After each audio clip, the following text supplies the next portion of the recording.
Broads Media.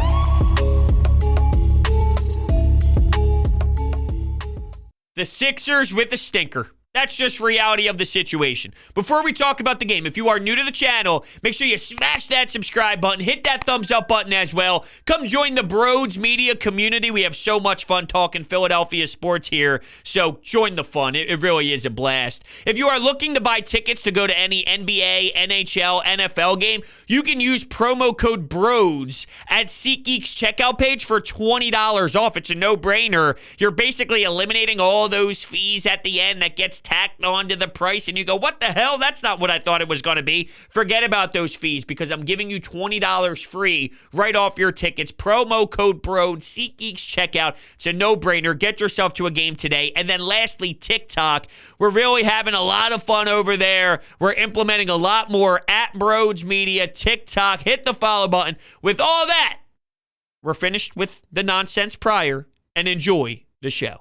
What is going on, everyone? Welcome on into Sports Talk with Broads. Definitely not what we wanted to see during this afternoon tilt, MLK Day, Monday afternoon. A little bit of a bizarre time to kick back and watch a Sixers game, but I will say it makes a lot of sense, ironically, because since the Eagles season ended, and this was the first day without Eagles football, I woke up thinking about Dave Dombrowski, and with the Philadelphia Phillies slowly, hopefully, with the whole nonsense going on between the owners and the players, but hopefully we get some baseball news anytime soon now, and it ties together because I wake up and go, Dave Dombrowski, Sunday 1 o'clock, Saturday 4:05, oh, what do you know, Sixers at 2. Probably a horrendous way to tie this all together, but that's how my brain went when discussing this and vomiting out of my mouth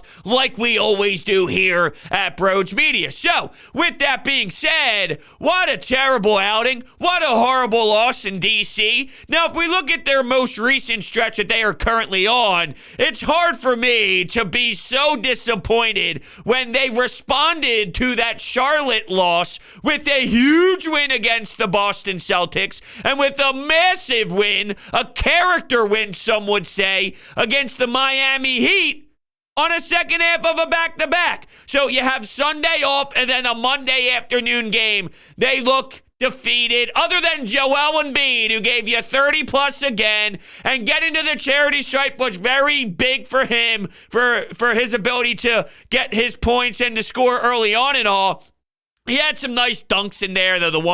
He went underneath the basket and threw it down with authority. Some second chance opportunities where he's pushing guys around with his forearms a bit, getting separation, maybe missing the initial shot, grabbing it, and then laying it back in. He did everything he possibly could. Maxey, 8 of 9 from the charity stripe. He's learning something from the big man.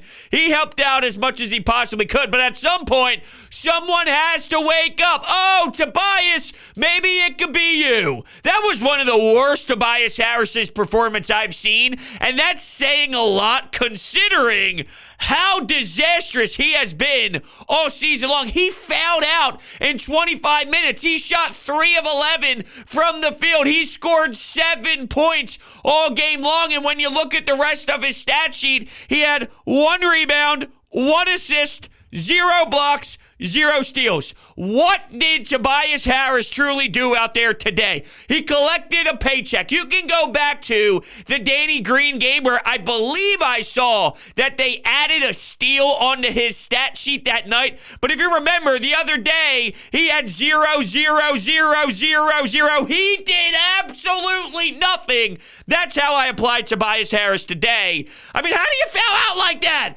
And when Joel Embiid got crucified by Kyle Kuzma with a major dunk, which put me in my feels a little bit. That wasn't something I was expecting to see. Things I didn't expect to see for 600, please. And you see a Kyle Kuzma dunk, posterize. Now, why did that even begin? Go back and watch the play and see what Tobias Harris was doing. I'll tell you for free what he was doing. Nothing! Come on, Toby! Look, I get it. You're going to have some tough days at the office. But this is totally unacceptable against a Wizards team to be like this. And I get it. The Wizards had some of their guys. Okay. Regardless, it really doesn't matter who you're playing. This level of Tobias Harris is totally unacceptable when you need someone to step up. Joel needed help. You got to get your number called and explode some of these games. It just has to happen more efficiently than it is. And I've been on the record saying you can't demand Toby to be something he's not. He's not this. He's not this. I will stand by that. This is, you're a bench player level. He ain't a bench player, all right? He's not. There's more in Toby, and he has to show it way more consistently than when he does. Once in a while this season, it popped in there.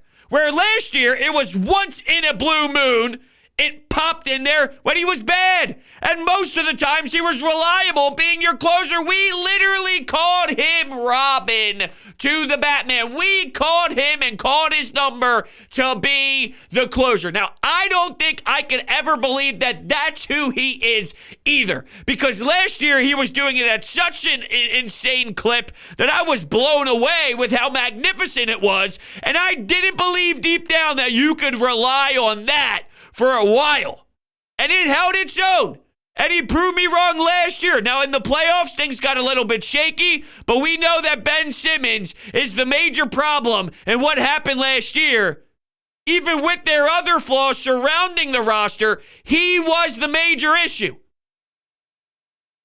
With that said, last year, way too much good from Toby. This year, way too ugly from Toby. There's something in the middle. And when you get these levels and this level of play from him, it makes me sick. And you know why I feel this way? Now, I might be different than everybody else. I feel the tone of majority of the fan base is just, fuck him. Who cares about him? He sucks. Forget about him. That's not where I'm at. See, my frustration is starting to boil more because I know there's more in there. Some might think there isn't, and some might say, he sucks so much, forget about it, bros, you're trying too hard here. I believe there's more in him, so I'm devastated, and I'm disappointed because deep down, I've seen it. I've seen that there's more in Tobias than 25 minutes, 6 personal fouls, 3 of 11, 7 points, 1 rebound, 1 assist, and 0 stats on the defensive end. I'm sorry, there's more. I just don't know if it's a this year thing. Because it seems like I need an entire reset button. And that's very difficult to do in professional sports during a regular season and during actual play in the middle of an 82-game window, for sure. So we'll keep our eye out on it, but it has been bad. Isaiah Joe had a tiny little spurt where I was taken back to. That left-handed dunk in the end one? How about him running full speed down the floor? I didn't know he had that in his bag. I didn't even know that he had that in his repertoire. Now, unfortunately, he couldn't shoot the ball from distance, and that's what you need him to do. And same with Furkan, who sucked today. He blew up the place, 0 for 5 from deep. Isaiah Joe was 1 for 6. So no one really that you could rely on, and that's basically why you were trying to play catch-up the whole time. There was frustration involved with Joel Embiid with some foul calls on him. Him and Doc Rivers were screaming at the referees, welcome to the NBA. Did that take him out of an element a little bit, take him out of focus? I don't know. I saw that reaction a bit on Twitter where maybe he's very vocal right now and he's very animated as he's walking along the bench. And, you know, you could just tell that he was bothered with the referees on some decisions and maybe that was taken away. But taken away from what? Another 30-plus point performance? That always goes back to the people who will blame Joel. And I'm not saying there was anyone on this specific night. I haven't seen that reaction towards, or I should say this specific afternoon. But I have seen plenty of times where Joel gives you 38 and then he misses a shot late in the fourth quarter and then instantly it's Joel Embiid's fault while there's other guys who are laying bricks all game long. But because he missed that final shot, or maybe there was a poor pass with 2 minutes to go in the fourth quarter, all of the blame goes to him. Reading his body language, when my man gives you 32 points and does everything in his power when maybe shots weren't easily finding the back of the net, he was getting fouled and the other team was making him earn his free throws, which he ended up doing. It's just not where my direction goes. My direction of frustration goes in a lot of different areas for sure. Look, you don't have your perimeter defenders. We know about Ben, but without Matisse Thybulle, without Danny Green, your best defender out there from the perimeter was Charlie Brown. And by the way, while I love this story, and we can sit here and praise what he's done, because it pretty much is really awesome, right? I mean, come on now. He gets this opportunity. He's getting some run. He's playing significant minutes in an NBA game on the road in Washington, D.C. It's not just, hey, you're getting thrown in there and you're playing 4 minutes at the end of the game when it's a 40-point blowout. He got some run, and I like what he provides, but it's very difficult to play in the NBA when you are just a good defender and you have zero offensive ability to rely on, and you're seeing that as well. Not that I hold him to a crazy standard, so let's be realistic here.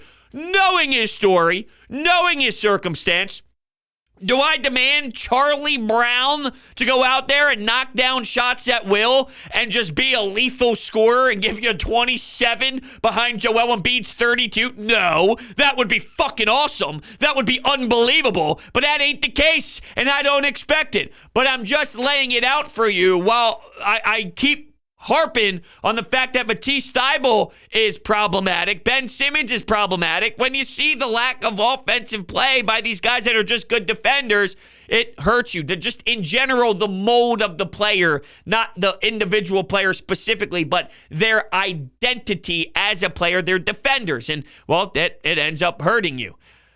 Where did I want to go with that, though? Oh, I will say about Matisse Thybulle, because I do think that this is important to note. Where I think the Sixers struggled, because they allowed, 38 points in the first quarter or so? So, yeah, it was problematic to get some stops, where with the Miami Heat game, their defense started to rise to the occasion, and there was more of an urgency to play harder on that end at that end of the game, which helped them will themselves to a win that they didn't necessarily deserve. It just didn't travel to Washington, D.C. this afternoon whatsoever. But with Matisse Thybulle specifically, when you see the Hornets and the ball movement going crazy, the way that they're nonstop moving the ball and it's making guys be very active defensively, where Matisse Thybulle does thrive, and the way that Boston played isolation ball, Jaylen Brown putting up his shots, Jason Tatum trying to get his, working off the dribble, trying to create separation on his own, there's validity to Matisse Thybulle playing stronger during those moments. And I will admit that in the playoffs, defensively, the game slows down so much that maybe that will benefit Matisse Thybulle as a player, because I harp on this all the time with Matisse. It's hard to play in the half-court sets. Now, offensively, you're going to be playing 5-on-4 again, and teams will just forget about him, leave him wide open, and go double-team Joel Embiid with these and not even think about it. So there are issues with that. I'm just saying, from the defensive end side of things, he'll have a better opportunity and a better chance based off of his unique skill set for it in the defensive half-court set to be a stud compared to the NBA regular season style, which at times some of these teams play with such a rapid pace, it hurts him. But I've already been through the numbers of the starting five: Maxey, Seth Curry, Matisse, Tobias, and Joel. They have a horrendous rating together over 100 possessions compared to Matisse Thybulle, Seth Curry, Danny Green, Tobias Harris, and Joel Embiid. It might not feel that way because of the lack of production by Danny, but the numbers are what the numbers are, and it's a big difference in terms of what they provide as a unit when they are out there. So, yeah, I mean, that's pretty much where we were at with this game and this outing as a whole. It wasn't my favorite to watch, that's for sure. What is my favorite to drink is this Starbucks coffee, and that is something I wanted to tell you. And now I want to take a sip of this black iced coffee venti from Starbucks that my lovely fiance, Kara, brought home for me as a surprise. She went out. She went to her aunt's. She had to grab something. Actually, she had to grab our Christmas present, which was an air fryer. So she's hooking up the air fryer, and she comes in with a nice venti Starbucks, and I'm going, let's fucking go. Sixers lose. I'm upset. Eagles lose. I'm upset. How do you cheer bros up? Slap them a nice coffee and say, let's fucking get your day going. Unfortunately, it's 5:30, and this is me getting my day going, I guess. I needed that. I don't even know what I'm saying anymore, so it's a perfect time to bring in the Simone Jewelers. They are my jewelers. I am in love with everything they provide, and you will be as well. My fiance has an outstanding, beautiful ring, thanks to them, engagement ring, but I keep going back for Christmas, for holidays, for her birthday, necklace, you name it. I'm going to D. Simone Jewelers. They're a family-owned business located in Haddonfield, New Jersey, previously in Jewelers Row. Will, Lou, Nick, and Mike, they will treat you like you are a D. Simone. They work with you to get the best design at the most reasonable price you will find in the entire market. They provide custom jewelry designing, jewelry repairs, appraisals, watch repairs, battery replacement, diamond setting, jewelry cleaning, and much more. If you go in there and tell them that Brode sent you, they'll go, ha ha ha, Brode, my boy. They'll hook you up. Oh, they'll hook you up, no doubt. Brodes, let's have some conversation, right? They'll educate you about the pieces that you're looking at, which brings in this whole new connection to what you're purchasing for your loved one, for your significant other. It's a no-brainer. DSimoneJewelers.com is their website. And once again, make sure you tell them that Brodes sent you. All right, we're going to do a little combo here of some text messages, of some phone calls. Let's rock the Anytime Hotline first here with the call. Yeah, we'll take a call here. We'll throw it into the mix and see what the hell comes out. We'll start with the call. Here we go. Get Joel some help and fuck Tobias Harris. That's it? Get Joel some help and fuck Tobias Harris. Okay, that's the message that we got here, and I get it. I get why people are mad and angry at Tobias at this point. I don't think it's necessary personally for him to get booed coming out of the tunnel at the Wells Fargo Center. That wasn't the case today, obviously, as it was a road game. I don't think it should be to that level right now, but I do think it's understanding to let him know that what you're doing is unacceptable. I do think it's fair if there is a game and he begins the game starting out slow, and let's say he's 0 for 3 to start a game on your home floor, then you let the boos wake him up. Then you let that intensity rise, knowing, hey, Toby, let's go. Now, if he starts out the game 1 of 1, a big-time 3, cashes nothing but net, then you give him the loud cheers and all. I do think that we're getting to this point that is a little too extreme for my liking with him, but it is valid to say, Tobias, what you're giving us is a 0, and I'm not expecting 10, which is LeBron James, but give us a 7. A 6.757. That's Tobias Harris. He's getting paid 10, but he's a 6.5, 7. We need you out there. The difference in winning and losing this basketball game, they can never get over that hump. Every time you thought maybe, when you think, hey, they cut it to double digits, hey, that halftime score could have been worse, when you see it there in reach and in grab, and you just fall flat on your face, and you just can't even, 25 minutes? 25 minutes? That's Dwight Howard stuff. Actually, Dwight Howard could probably foul out in 12 minutes based off of what we've seen last year. But in all seriousness, that's how putrid this is. And it would be different if it was a little blip on the radar. It would be different if it was something that was random and it was sandwiched in between a handful of really good games from them. It's sort of like this game. This game is a chalk it up to, you guys have been playing really well, and you guys have had strong nights for so many games in a row now, and the hiccups happen, but all around the window of their last 10 games, I could absolutely 1,000% be okay with. This type of stuff happens, fine. But come on, Toby. It's got to be difficult. I'm not going to act as if it's easy for your own fan base to despise you. You got to dig deep, though. You got to dig deep, and you got to find the difference.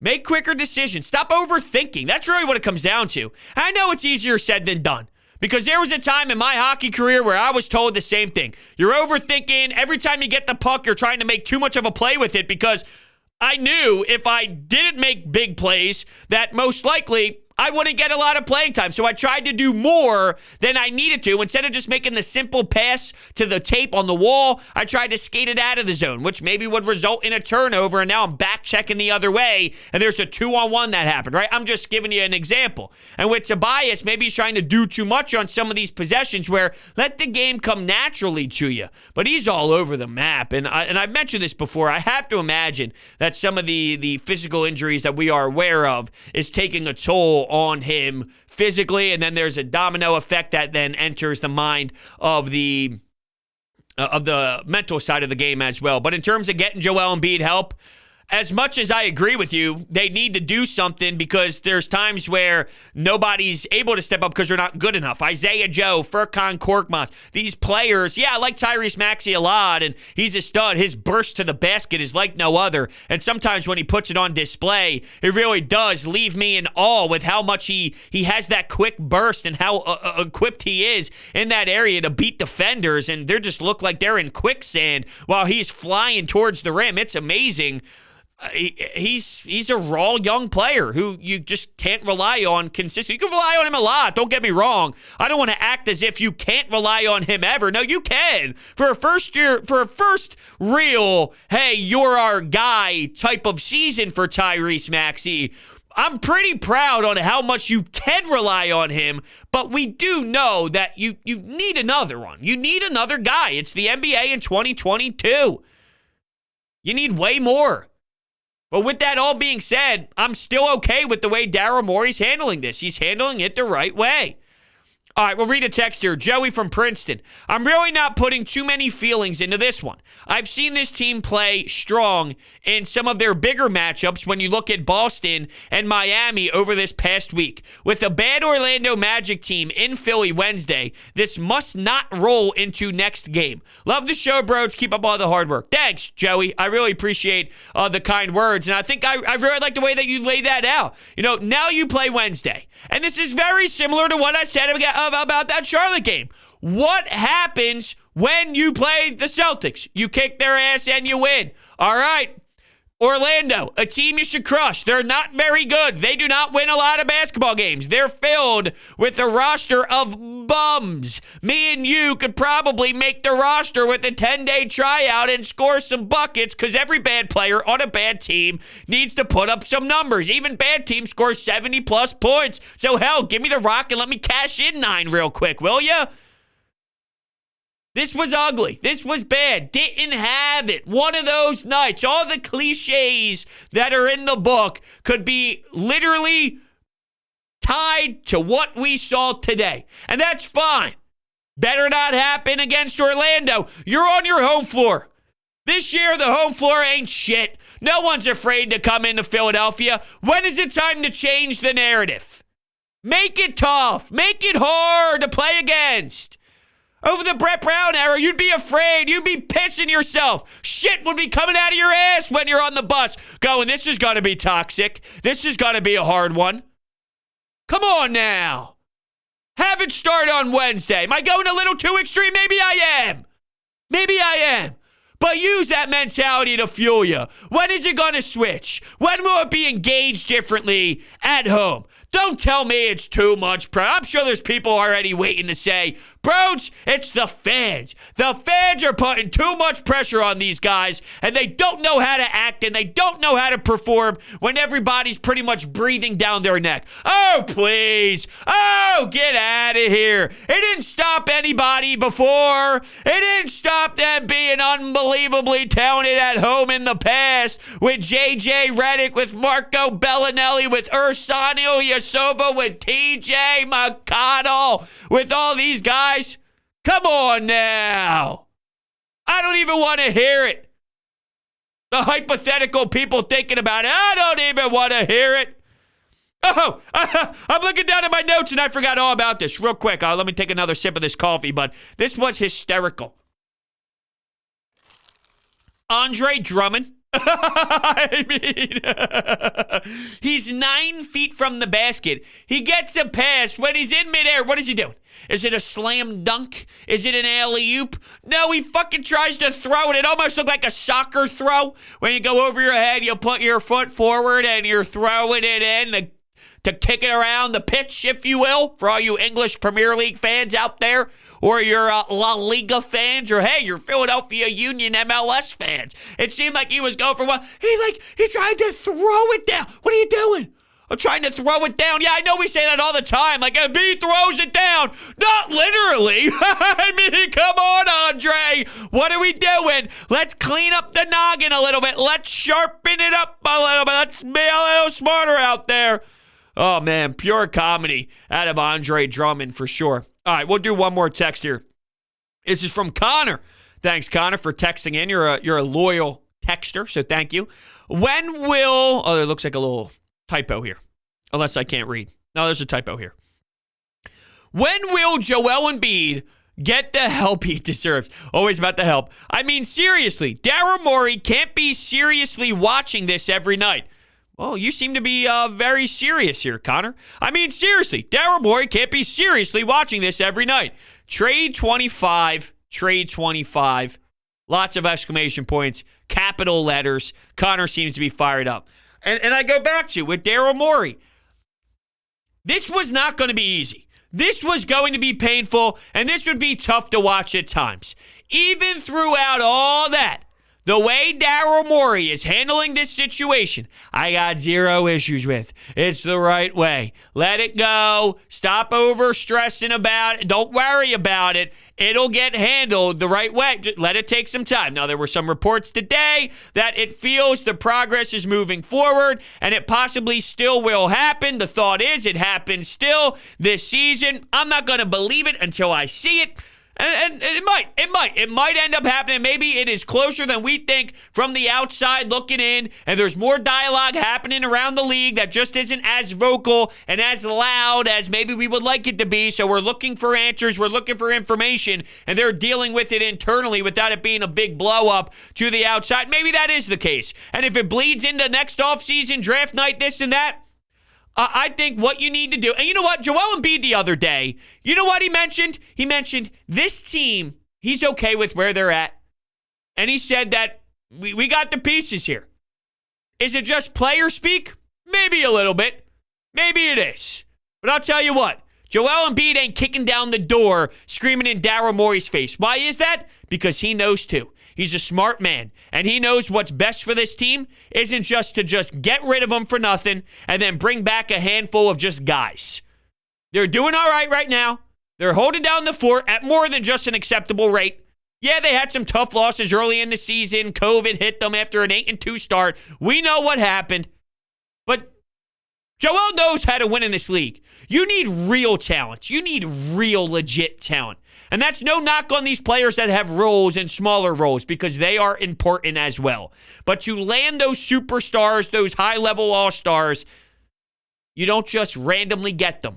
You need a piece to start that. You have that unique piece. Whether you believe it or not, the league believes it. The league understands what Ben Simmons could possibly be with potential, and that sells. Regardless how we feel, the league feels different. Like Jonathan Gannon. No matter how we feel about Jonathan Gannon, the league is getting him 3 interviews this year for a head coaching job. There's something to be said about the way leagues view certain people, the way fans view certain people. Ben Simmons still has that tied to his name, that he could be something special if you tap into that potential. And with that, Joel knows that. So there's a reason why he ain't throwing haymakers at the 76ers right now.